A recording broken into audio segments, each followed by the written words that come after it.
आम्ही प्रत्येक जण आपल्या आपल्या पद्धतीने स्वबळ म्हणणार की मैत्रीपूर्ण लढणार, आम्ही प्रत्येक जण आपल्या आपल्या पद्धतीने कामाला लागलेलो आहे.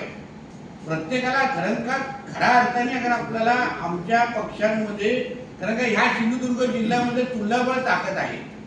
शिवसेना म्हणो किंवा भारतीय जनता पक्ष, तुल्यबळ ताकद अगर असेल तर युती करून, महायुती करून आम्ही बंडखोरीला कशाला आम्ही प्रोत्साहन देऊ.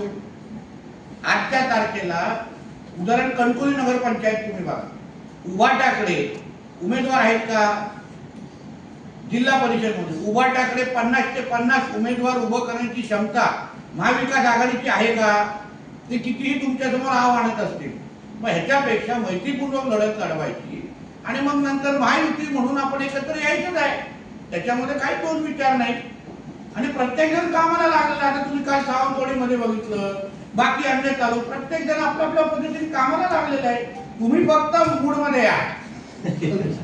आणि मला हेही एका शिवसेनेच्या नेत्यांनी सांगितलं, वरिष्ठ नेता आहेत ठाण्याचे, की रत्नागिरीमध्ये जेव्हा एकनाथ शिंदे साहेब आलेले तेव्हा आमच्या स्थानिक इकडच्या शिवसेना नेत्यांनी पण स्वबळाचंच त्यांना सांगितलेलं आहे. मग आता शिवसेनेला स्वबळावर लढायचं आहे, भारतीय जनता पक्ष स्वबळ आणि मैत्रीपूर्णची लढाई ची तयारी आहे.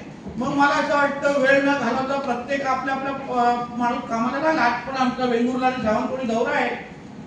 आमच्याकडे प्रत्येकाकडे 50-50 सक्षम उमेदवार आहेत, रेडी आहेत. आता भांडण लावणं आमचं काम नाही. शेवटी जनतेला विकास हवाय. जनतेला कोण किती भांडते याच्यावर लक्ष देणं नाही. तर आमचं म्हणणं आहे की अगर आमच्या नेते मंडळांच्या समोर अगर कुठला निर्णय झाला असेल आणि त्या अनुसार भारतीय जनता पक्षाचा कार्यकर्ता कामाला लागलेला आहे. आता परत आम्ही मीडियाच्या समोर इंटरव्ह्यू का देत बसायचं? ही आमची पद्धत, भारतीय जनता पक्षाची पद्धत नाही. आम्हाला नेत्या मंडळींनी सांगितलं की बाबा स्वबळावर जायचंय, पुढे स्वबळावर आम्ही काम करतोय. किंवा मैत्रीपूर्ण लढत जायचंय तर मैत्रीपूर्ण लढत करतोय.